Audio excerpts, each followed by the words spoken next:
It only takes one person to break a pattern. What are the steps to effectively apologize to my partner? Without a promise and a plan of what will be different is an empty apology. Because people cannot rise to the occasion if they don't know what you want of them. Welcome to the Vitalist Podcast, where healing meets wonder. This is your space to gain transformative knowledge, deepen your mind-body connection, and awaken your human spirit. If you're ready to connect with your innate potential, embrace life's challenges, and expand what you believe is possible, this is the place. Get ready to slow down, be moved, and live like a true vitalist.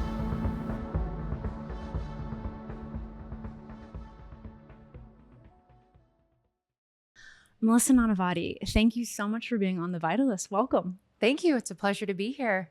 I want to start with something I've heard you say, and you've also written about this, you've spoken about this, but you talk about love is a skill. Why is love a skill to you? I believe anything in life, if you can't break it down into a set of skills, you don't fully understand it. So when I really started diving into the science of relationships, human connection, love, I realized that it was simply a set of skills that anybody can learn and develop.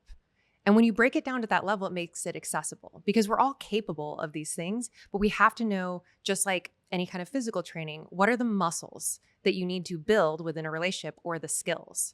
So I love to talk about the 4 muscles of relational courage. What are those? The first one is the muscle where you practice being vulnerable. So the ability to be vulnerable with your partner, to share your internal world. The second is the muscle of asking what your partner needs from you. The third is to ask for what you need. And the fourth one is the ability to bring up issues to be addressed. Which one do you have the most trouble with? So mine that I would say I had the most trouble with and has been an active practice is asking for what I need. Why is that? I always had a lot of people-pleasing tendencies in the past. I was somebody who was chronically anxious in relationships for about a decade before I met my husband. And I had to do a lot of work within myself to get to a point to really believe that my needs were acceptable. It was okay to have needs. I was so always in service of other people that I would put that on the back burner. But that was actually keeping me from really having real depth to the love that I was experiencing. And so that's why I love to teach people that if you can practice these 4 muscles of what I like to call relational courage, that's when you can experience deeper intimacy and deeper joy within your relationship. Do you find that most people need to start with a certain level of like this muscle? Like, what do you find most people need? I find that people first need to identify which of those 4 they struggle with the most, because it begins with that internal clarity. You can't work on the skill unless you know that that is one that you struggle with. So it's that personal inventory that I always encourage people to look at. And then based on that, not going for the hardest one right out of the gate. So for example, if you struggle to bring up issues in your relationship, don't start with the biggest issue in your relationship. Start with something small, low stakes. So you start building that muscle of relational courage. Just like you go into the gym, you wouldn't start by lifting a 50-pound weight. You'd start with a 10. Gotcha. And so we build those muscles over time. And that's how we strengthen our relationship, is actually by practicing more courage. What are the practices? Like, if I really want to get really good at figuring out what my needs are and how to communicate that with Sarah, where can I start? I think start by figuring out what are simply 1 or 2 things that when she does these things for you, you feel extra poured into. You feel extra loved. That's how we can start to assess if you're really lacking the clarity within yourself of what it is that you need. Start with, what are the moments I experience the most joy, and work backwards. So for me, that was getting flowers. Very simple, very cliche, but even when things get really busy for my husband, Akshay, he always gets me fresh flowers. Once a week, surprises me with them. And it's the smallest, simple act that actually makes me feel really poured into. What if he were to forget to give you flowers? He does occasionally. And I will actually say, hey, I think our flower vase is empty, because we've already set up the standard in our relationship that we're going to consistently ask for what we need. One of the early agreements we made was actually that we would never let an issue fester. Why do you think so many people have a hard time asking for what we want and need? We're afraid of abandonment at its root. I mean, when you look at the reason we're really afraid to ask for what we need, we don't want to be too much because fill in the blank. And that blank is that we're afraid this person's going to leave. And so I think that's why especially in the research I've done, women in particular struggle more with asking for what they need from their partner. Tell me a little bit more about your research. What were the big discoveries you've made? What have you learned that you've actually shifted your perspective on? I would love to know more.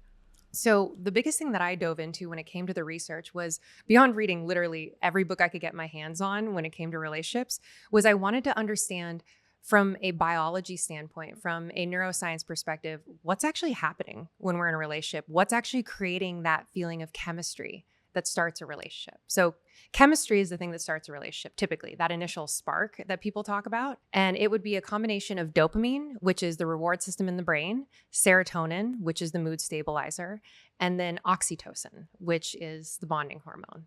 So a lot of times we leave that feeling of chemistry up to chance, or we say, the honeymoon phase dies after X amount of time. But through intentionality, there's specific things we can do to activate all three of those. So dopamine, for example, that is created through novel experiences, play, playful competition. So if we are intentionally having net new experiences with our partner and a little playful competition, a little banter, you're going to bring back the primary thing that disappears when you've been in a long-term relationship, which is dopamine. And with oxytocin, so people think it's just created through touch typically, but you can actually increase oxytocin through holding eye contact for just a few seconds longer than maybe you normally would in moments of shared joy. And so people are not always comfortable with it, especially early in the dating process. This is the paradox. We want to Yes. connect, we want to have intimacy, yet we don't allow our eyes to lock in and truly feel intimate. We feel embarrassed. Embarrassed of being seen is typically what it is. Wow. Okay. Take me into, I find the honeymoon thing really interesting. Sarah and I have been together almost 10 years. I know the honeymoon phase, especially when we got together.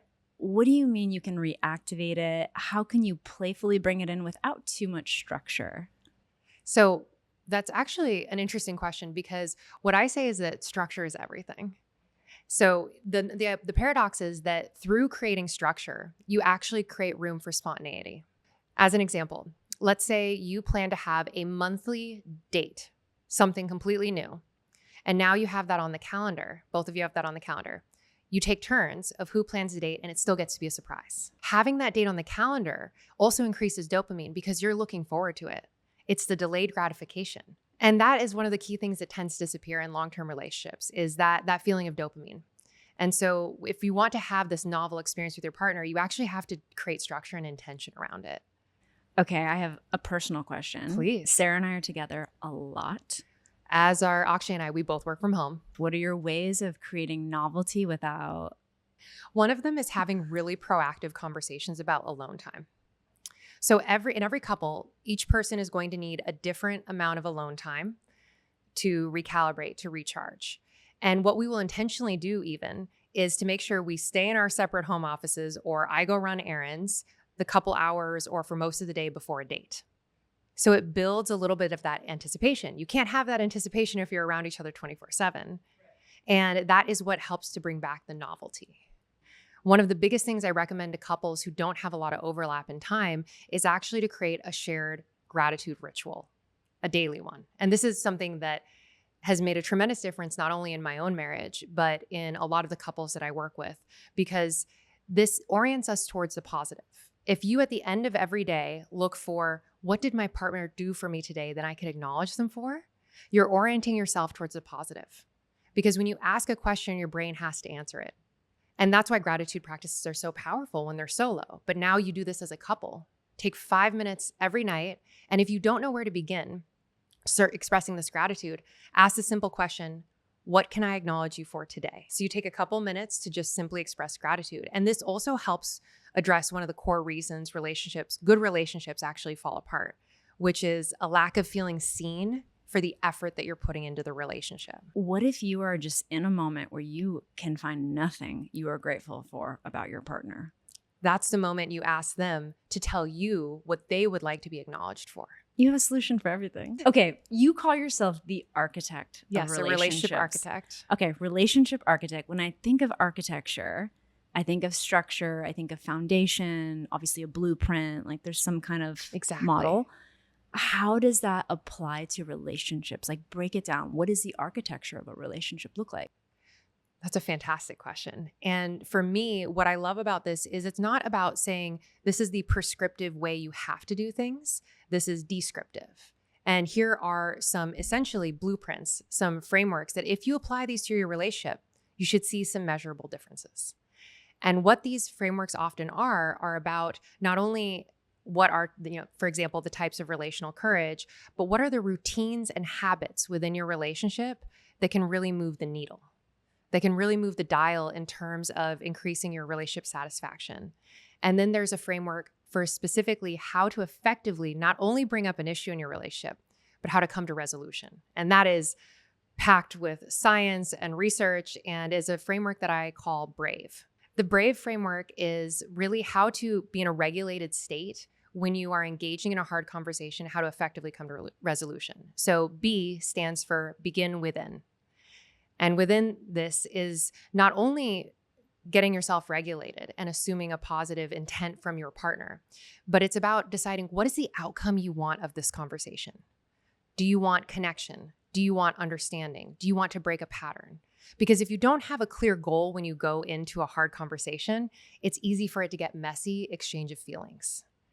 So knowing what your desired outcome is. The second is stepping into your partner's shoes. You do this in business before you try to make a sale. You want to be in their mind. What are their problems? What are their objections? What are they looking for? But you also want to assume positive intent. The same thing happens in your relationship. So a great example of this is I had a client who would get really frustrated because every time she brought up an issue to her husband, he would get quiet and just say, I get it, I understand, and seemingly shut down. And I said, what if you could assume positive intent and step into his shoes for a moment? What do you think he was thinking? And she had a realization. That realization was that in the moment where he was getting quiet, he was overcorrecting because he heard that you should hold space for your partner. So when she went into the conversation, she said, when I stepped into your shoes, I realized you may be staying extra quiet when I'm sharing my feelings because you just want to create space, but I actually want to hear what you're thinking. And he said, exactly. Oh, okay. So when we can step into the other person's shoes, assume positive intent, we can start to create a story that we can then vet with our partner. R is request a time to talk, because oftentimes we want to address things, or some people do. I'm one of them, and I'm guilty of this. I want to address something right away. I don't want to have any energy leaks. I want to bring it up right then. But I also might be a little dysregulated in that moment because emotions are high. Now he's not prepared. Now my partner's not prepared. So requesting a time to talk also gives them a heads up. Hey, we're going to have a deeper conversation. And you can say it simply. There's something that's been on my heart. I'd love to discuss it. When's a good time? We're not making a big deal. We're not saying we have a big issue. We need to talk. And so language is important. A is for affirm and then ask. So you start with an affirmation. I love you. I really want us to be in the best place possible. The question is whatever the issues you want to bring up, right? Or you say, hey, I've noticed we've been having friction when we talk about blank. And after you affirm and share, because the affirmation reminds your partner you're on the same team, which is so important. That's where V comes in, which is view and validate. So you want to ask, what is their experience? So you may share, this is the story I'm telling myself when you get quiet, when we're having these hard talks, and then ask for their view and their lens of reality. The lens of reality, you and Yes. Akshay use that a lot. We both do. We actually use it so much organically when we're having hard conversations. We literally start when we want to bring something up. My lens of reality is, because it does two things. First, it reminds myself that this is simply a lens and a story. And second, it shows him that I'm open to having that view be changed. So we love saying either the story I'm telling myself is, or my lens of reality is. And then we ask them, the other person, what is your lens? What is your view of this situation? And then the next step in that is to validate their emotional experience. And how do you do that if you don't agree with the perspective? The way that you do that, so validation is not about agreement. Validation is simply apologizing for the impact and the emotional experience that your partner's having. So a great example of this, let's say you bump into someone at a grocery store. You would say, I'm sorry, right? And you're not apologizing for the action. You're apologizing for the impact. You're apologizing for the harm that may have caused them emotionally. Yeah, that they might feel not seen because I bumped into them. And then what's E? E is ending with action. So the action part is what differentiates our framework, I believe, and the one that this is a framework I've co-created with Akshay actually, and from a lot of the frameworks around how to have hard conversations. And I think this is really the missing piece and the most important part is that after you have a hard conversation, co-create what is the solution forward. So let's say for that example of in the moment, husband is shutting down, wife is over sharing in terms of emotions, her commitment may be to invite his perspective, and his commitment to action may need to be to share his internal world a little more.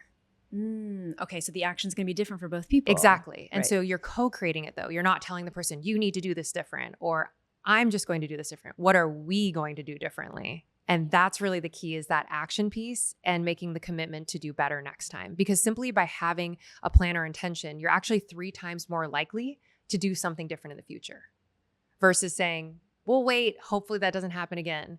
But getting really crystal clear on what is the specific thing you're going to do differently, I'm going to do differently to solve this. So where did Brave come from? I would say it was part that, but also doing a lot of research myself, even pre-meeting my husband, into what is it really that makes for effective resolution.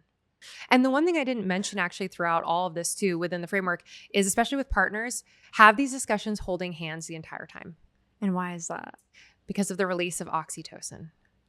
And there's a study that said that actually couples who end hard conversations with physical contact, so it's a hug, a hand squeeze, whatever it is, are 80% less likely to engage in the same disagreement again. That's a beautiful statistic. And it's powerful because on the biological level, we're looking for safety. And that's actually a rule that Akshay and I have whenever we have hard discussions, we hold hands because it reminds you you're on the same team, plus the oxytocin effect, the eye contact, all of it, and you're feeling connected. So you're not sitting on opposite ends of the couch. Sit next to each other, hold hands. But to answer your question more thoroughly, the way that we came to this framework was, yes, through my own research, but then also looking at how were some of our early disagreements navigated so effectively. But always in architecture, always in anything that is built, there's always cracks. And the architect usually knows where the cracks are, where all the little errors are that nobody else sees. So what are the cracks that you see in the foundation that are actually inherently meant to be part of the structure? I think one of them is that even if you follow this Brave framework, it's not going to go perfectly. And the recognition that perfection is not the goal, but it's how you handle repair. And actually, we talk about it as a repair framework and to repair quickly. And so it's all about, all right, this conversation didn't go as planned. What are the steps to effectively apologize to my partner? What do you think are the requirements for an apology? One of the first things is specificity. Saying blanket, I'm sorry for poor behavior does nothing. Taking real ownership. And then very similar to the ending of the Brave framework, what will you do instead? Because an apology without a promise and a plan of what will be different is an empty apology. And if you cannot clearly articulate, what do I want to do differently next time? And what do I commit to doing? It's not about perfection, but it's about the constant repair process, which to the architecture analogy and to your point of the cracks forming, it's never going to be perfect. The goal is not perfection. The goal is to do better than you did last time. Well, and this is perfect with the house. There's always stuff to work on at your house. Do you think there are stages of a relationship? And how do I know what stage I'm in? Funny enough, I don't really believe there to be stages, but stages of conversation and stages of depth. Okay, let's talk about that. You may have not talked yet about how you're going to handle money as a couple. That's a new stage. About how you're planning to live the rest of your life, family plans. So each of these conversations I see as a deepening of your connection, but not necessarily honeymoon, not honeymoon, been in long-term relationship, because there are plenty of people who've been together for years that have never had some very important conversations about how they're going to handle money, how they're going to handle loss, how they're going to handle conflict. So thinking about what are those big buckets that you have not yet addressed in your relationship, and that's a way to deepen your connection. Because every one of these conversations brings you closer. Okay, I want to ask a personal question. What is the toughest conversation you've had to have with your husband? The toughest conversation was about him wanting to return to Antarctica when he got evacuated. And continually, we joke that we would have no hard conversations if he didn't want to go on adventures and I didn't want more quality time. And so all of our hard conversations have actually been around closeness and time apart. It is the inability to effectively discuss needs around closeness and alone time that leads to almost all breakups. When he said, and I don't know how he said it, but I want to return to Antarctica, I want to complete my mission, what did you feel? The biggest feeling was the fear of not just abandonment, but about not receiving support. Because I had put not goals on the sideline, but I had put everything into supporting him. In the year and a half leading up to his expedition, I had been the primary financial provider. He poured any dollars he was making into the $1.1 million race. I was taking care of everything at home. I was taking care of basically all of our life so he could fully dedicate himself to training. Now, what I didn't know in that moment is he wasn't asking me to continue to put everything on hold and to give at that level. He simply wanted to go back. He didn't feel fulfilled in the mission.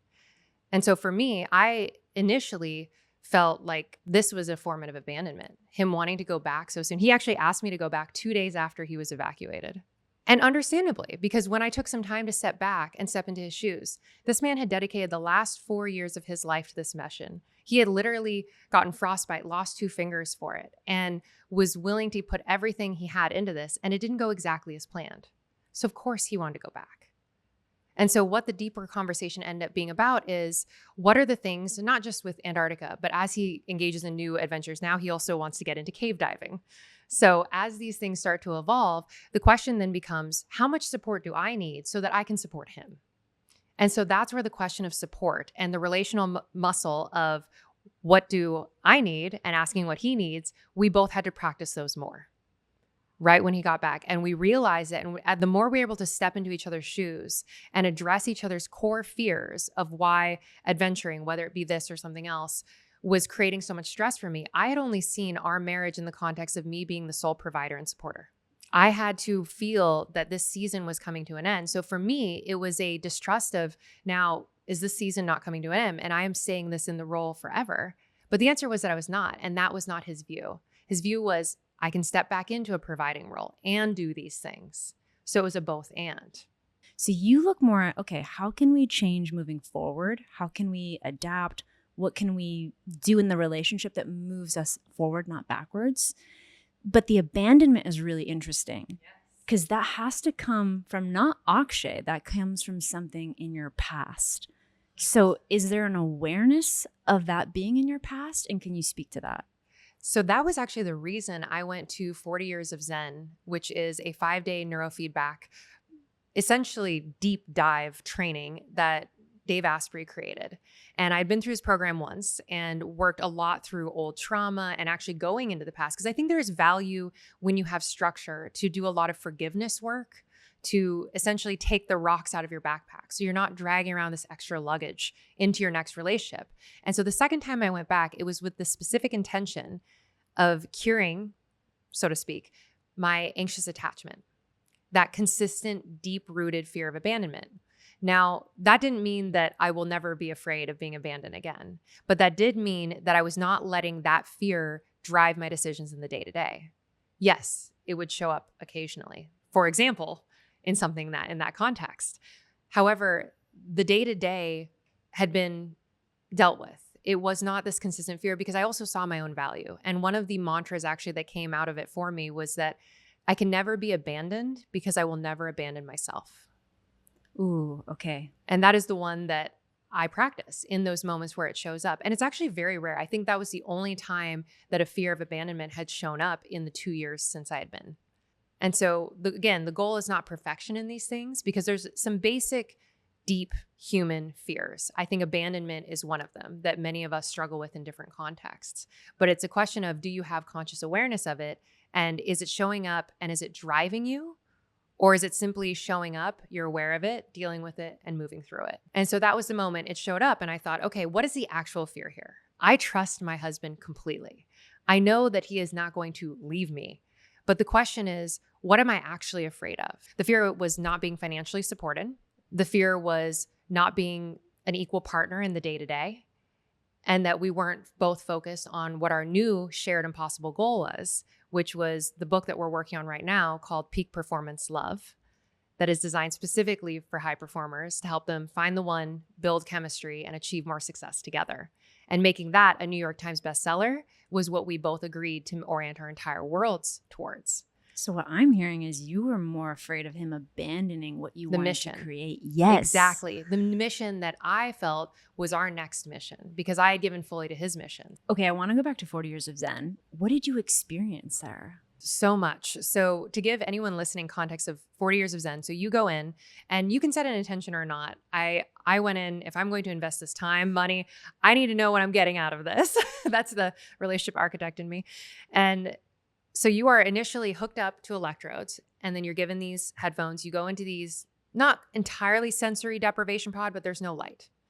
And what you're hearing in real time is two things. First, if you are in the brainwave state to make new neural connections, and that is the alpha brainwave state. So that's what we were training in, was getting consciously into an alpha brainwave state to do this deep work to actually rewire our brains.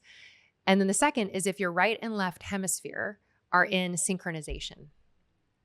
And so if they are, you start to hear gongs. That's how you know you're on the right track. So we're deep in meditation, and we were given different protocols to go in and do the mental work, to do meditation work. So one of the protocols was forgiveness. It was a 9-stage protocol. And so you would go in, you would get into this meditative space and start going through the different stages, picking a particular issue or person to forgive. So you're trying to find the moments that taught you something you didn't want to believe. For example, what was the moment I was taught that I was going to be abandoned? Could be something small as a kid.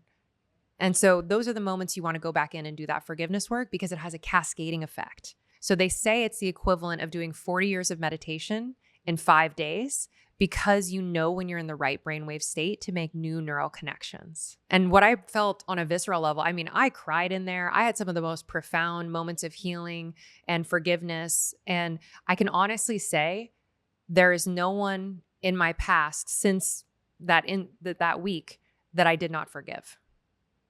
There is not a single moment of trauma that I can look back on in a negative way anymore. Wow, so you rewired a ton of your past through that. I came out of it and people said that my temperament was completely different. My anxiety was basically cured. I was just seeing everyone as doing the best they can. It was that moment of assuming positive intent of everyone because I wasn't holding anything anymore. Yeah, the charge was gone. The charge was gone, no charge. Because the trigger is the gift. It is the place that you have to look to do deep work. It's not about solving the problem so it never happens again. It's about, like what you said, there's a repair, and that's where we learn about ourselves. Your neurofeedback, doing 40 Years of Zen, that was a very inward, you were working on yourself, forgiving people in the past, but it was very much about you figuring out you. Is that required before we go into a relationship where we want to commit our life with someone? I wouldn't say it's a requirement, but I would say it's certainly helpful. And it's what allowed Akshay and I to move so quickly in our relationship. There's 2 reasons people move quickly in relationships. 1 is they don't want to be alone anymore. Or 2, they know themselves and they've done the work to be able to move quickly.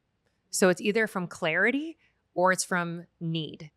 And you never want to be engaging in the relationship from a place of need. You always want to be engaging from a place of want. So no, it's not a requirement, but the more clear we can get on ourselves and the more we can develop that self-awareness, the more regulated we can be in our relationship.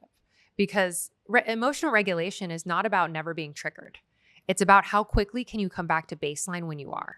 Ooh, I love that. And the more work you do within yourself, the faster you will be at returning to calm.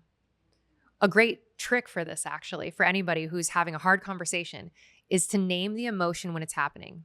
Instead of just getting frustrated, say, I'm feeling frustrated. Like say it out loud. Yes. Okay. And even let your partner know that you're having this emotional experience. So what that does is it separates and creates space between you and the emotion. And there's a lot of neuroscience and research to back this up, that when we can say we are having a feeling, it actually softens the feeling. Because we become the analyzer of the emotion versus the experiencer. If I have a challenging emotion, I will name it. I am angry. Mm-hmm. And you're saying to Or I'm separate. feeling angry. So you can say, I am experiencing anger. Or anger is arising. Or I am feeling anger. But you are not the anger. The anger is not the driver or in the driver's seat of your emotional body. You're not denying your feelings. You're still experiencing it, but now you're experiencing it as a separate entity, not part of you. And as somebody who's struggled a lot with anxiety and anger, actually, but I was never expressed. I was always the person that could keep face and not share what I was feeling. So I had no problem bottling up feelings, which does nothing but give the feelings more power. And so by actually saying, I'm feeling this emotion, you're giving it voice, you're giving it space, and you're giving it room to dissipate. There's obviously emotional intelligence Yes. and there's like the IQ. Yes. What do you find, and maybe it's both, I'm hoping it's both, but what do you find helps people in relationships the most? Is it the IQ or is it the EQ? I think it's blending the two, because I think the thoughtfulness that comes with the IQ in many times, the ability to future plan and figure out what your goals is necessary before you have the emotional intelligence and the conversation. So I think it's the blending the both. You don't have to demonize one or the other. One is not inherently better than the other. And I think it's when you can merge the two and utilize both to have more productive conversations and have that higher degree of awareness of yourself and your partner that you really come into harmony. Do you guys ever go rogue? Absolutely. And I think that's the beauty of when you start with structure, at some point it becomes habit and routine and you don't need the structure anymore. So it's the way to build new habits. For example, if you're starting a new workout, if you don't have a calendar reminder to do your new workout routine every week, you're probably not committing to it. The same thing with your relationship routines. So the structure's there early, and then over time you can flow more because the structure is there, it becomes habit, it becomes organic. So one of the examples of this is we used to always schedule Akshay's alone time. Akshay needs a lot of time alone. Unsurprisingly, a man who would spend 60 days alone in Antarctica needs a lot of alone time still. So when he would be home, he found it so hard to ask for alone time from me because he didn't want me to feel rejected, abandoned, because he was already gone so much. But he still needed it. That was his recharge time. And so initially we scheduled it. Every Monday, I would go to actually a dance class and a dance social. I love partner dance. So I would go partner dance. He would get a couple hours to watch scary movies by himself. And we had to have that structure so that he knew he could look forward to it. And it reduced the friction so he didn't have to ask for it every time, which became uncomfortable for him. Ooh, that's very clever. Yes. So if you can schedule the things that you don't want to repeatedly have to build the courage to do, it alleviates that. What did you notice happen in your relationship when you actually set up those schedules and the alone time was there and he never had to ask? What did you notice? So much less nerves for him, actually, of having to ask, and less frustration on my end too, because what would happen is I am somebody who lives and dies by my Google Calendar, and unsurprisingly, he does not. But the day of didn't work for me in the way my brain works. So having that set aside, I could then plan other things for that time. I could go to dance. I could schedule a dinner with a friend. Consistent recurring calendar reminder reduced friction for both of us dramatically. Well, and it's beautiful too, because you're scheduling something that he needs and wants, and then you get to fill it with something else for you too. Okay, we don't have kids. Yes, and we our don't either. clients, a lot of people listening to this have kids, Yes. and it is a different lifestyle. Yeah. But sometimes one person gets a little bit more alone time than the other. Can you speak to what can they do in that dynamic? That's where, again, that structure comes in. Actually, a lot of the work I do are with couples who have kids. And that's where the calendaring, it sounds redundant, but it's so powerful. And so if you are naturally not getting as much alone time in your relationship, requesting it. And maybe it doesn't have to be every week. It could be every other week. But that 1 or 2 hours now you're going to trade off. The other partner is going to do that for you and give you that space. But being really clear, and again, that's where the planning in advance and having it be a recurring thing can be so profound. So second Friday of the month or third Friday of the month, I get to do whatever I want in the evening. You're taking care of the kids and setting up that structure. So just as you would set up structure for connection, it's also important to set up structure for alone time. Usually when we are so drained in one particular cup, just a little bit poured back in can make a really big difference and help us feel revitalized. If you're building new routines in your relationship, if you try and do everything you just heard, schedule time for alone time, schedule time for gratitude check-in, schedule Sunday support, go for a walk, you're going to feel very overwhelmed. So start with the one that feels like it would move the needle the most for you. And that's going to be specific to each person.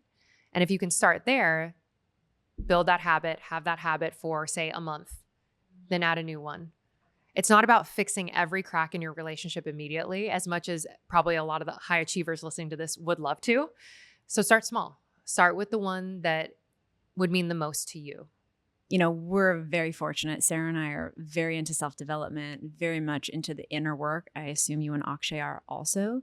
What would you say to a couple that one person is just not into that? So there's two things. First, it only takes one person to break a pattern. So let's say you have the same disagreement about the volume of the TV, something very small, but it's an argument. It's every night. One day, don't raise your voice. See how your partner responds. So simply by you changing the pattern, you're going to cause a different reaction in your partner. They're going to have an expectation that you're going to get mad, get loud, right? It takes very little to actually shift it. So it's okay if one of you is doing what I like to call as asymmetrical growth, where one person is evolving faster. You're never going to evolve at the same speed as your partner in every area of life. So let's say your area of life right now is personal development. You want to be a better partner. You want to have a better relationship. That's okay that your partner's not there yet, but you can shift the pattern by simply showing up differently and through invitation. So instead of over-explaining to your partner all this stuff that maybe they don't care about yet, say invite them on a walk. Invite them to express gratitude that night. You don't have to explain, because what invitation does in the brain is it puts you back in your prefrontal cortex. It takes you out of your threat system. Because usually when a partner is making change, whether it's a health transformation, whether it's in business, personal development, it's shifting something for your partner. So your brain is perceiving as this, any kind of change, even if it's good change, as threat. And the way you get people out of the threat response is through invitation. Being the example, we can shift patterns within our relationships. And I love that you're not attached to changing them. Be the role model. That's all you really need to do at the end of the day. Okay, let's dive into relationships not lasting. One of the things too I want to say is, the caveat is, we're not talking about physically, mentally, or emotionally abusive relationships. Abuse is a completely different category. So if we sidestep abuse and we're talking simply in relationships in terms of when is it time to end the relationship, usually we actually haven't given our partner as many chances to rise to the occasion as we think. We assume they're going to react a certain way. So the thing I always invite people to do before they say, look for what are the signs, is actually, have you truly shared the things that you're not happy about? The things that could make it, what are the scenario where you could stay? And have you given your partner the opportunity, or do they know what those things are? And if the answer is no, that's where you begin. Because people cannot rise to the occasion if they don't know what you want of them. So giving them first the opportunity, and usually it's that we haven't fully communicated what we want from the other person. And if we have repeatedly, kindly, and there is no willingness on their part to make changes, and these are big relationship issues, like a misalignment, for example, on whether or not you want kids, misalignment on what are your long-term goals. I think those are the scenarios, if neither party is willing to compromise on that particular goal, that it may not be a fit. What about intimacy? I have a lot of people, you know, they've been together 10, 15 years. The kids have gone away to college. The intimacy's gone for some people. What do you say to those people? What is it that they want? Getting clarity. Is it, are there things that you can do, and setting up intimacy dates is also something I highly recommend. And there's a lot of science behind this too, as to why it's so helpful to set up intentional dates. And so if you haven't been intimate in a long time, maybe you start with once a month. Then you gradually move up to once a week, whatever that is. But setting those dates so you both can anticipate it, be excited about it, and use that opportunity to reconnect.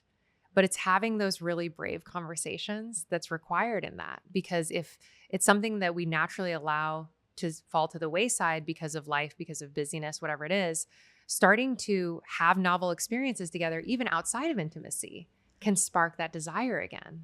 Ooh, give me an example. So let's say you try a cooking class together. Let's say you go for a walk in a new park. These aren't big things. You don't have to go on grand vacations, but having some more novel experiences, get the feeling of dopamine back, holding hands when you walk. It's probably likely that if you've been together for a long time, if you haven't been intentional, you're not holding hands anymore. Make those little gestures and efforts, and you can build back into the intimacy, because intimacy doesn't just mean intimacy in the traditional sense. There is the intimacy of connection, of sharing, of vulnerability, and even having moments of sharing your internal world, asking your partner different questions. Never assume you fully know the person in front of you.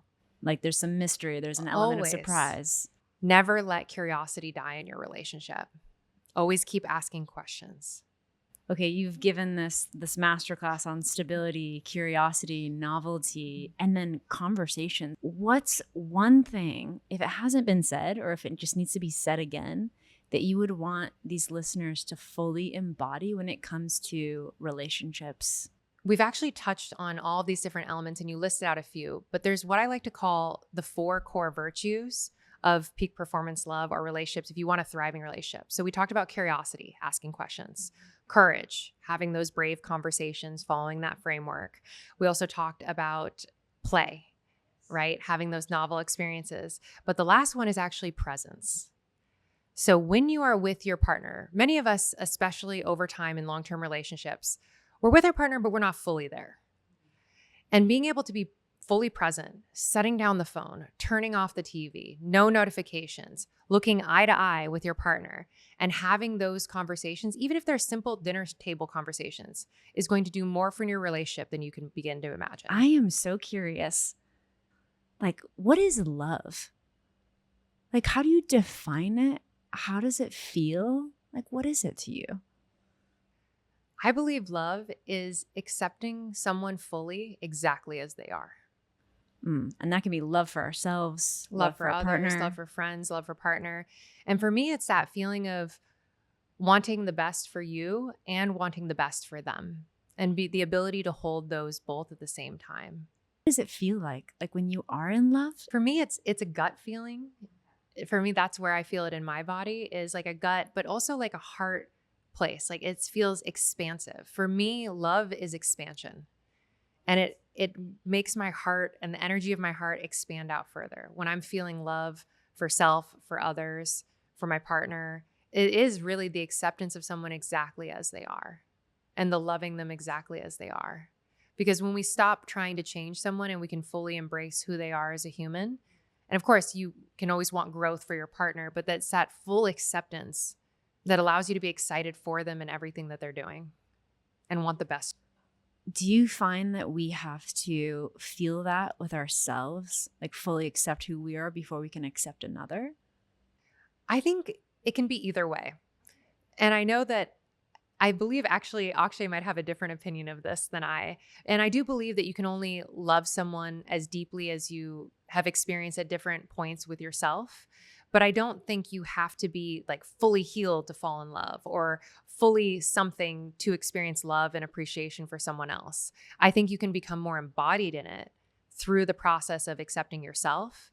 But I do not believe it is a prerequisite to love every aspect, because I think we're always in evolution. We're always in another stage of growth. There's going to be a part of you that maybe you don't love as much from time to time, but it doesn't mean you can't love another human. If someone were to say, I feel like I've fallen out of love with someone, is that more just a reflection of they don't love who they are anymore, and maybe it's being a projection in the relationship? I believe it could be that, or it could simply be that they stopped accepting the other person exactly as they are. That you do not accept who they are right now, or you don't like, frankly, who they are becoming or who they're not becoming. It's that asymmetrical growth. A lot of times when people say they're not feeling the spark, they're not feeling that feeling of love, what have you done to create romance in your relationship?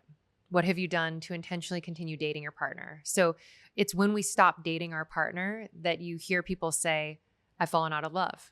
Yeah, I think you're very clever about bringing the spark back in. When did you realize love was just fully in you? I think I really realized it at my first round of 40 Years of Zen. When we were doing the loving kindness meditation and we were tapping into our heart space and visualizing it expanding out from us to people that we love, that was the moment I realized that love is a choice. It's not just something that happens. It is a conscious awareness and choice to feel within this space, to accept others and to send that out to others. Melissa, thank you for this conversation. It's been an absolute pleasure. Thank you for creating the space and for the fantastic questions. If you like this episode, share it with a friend. For more conversations filled with awe and wonder, be sure to subscribe to the Vitalist podcasts. Till next time.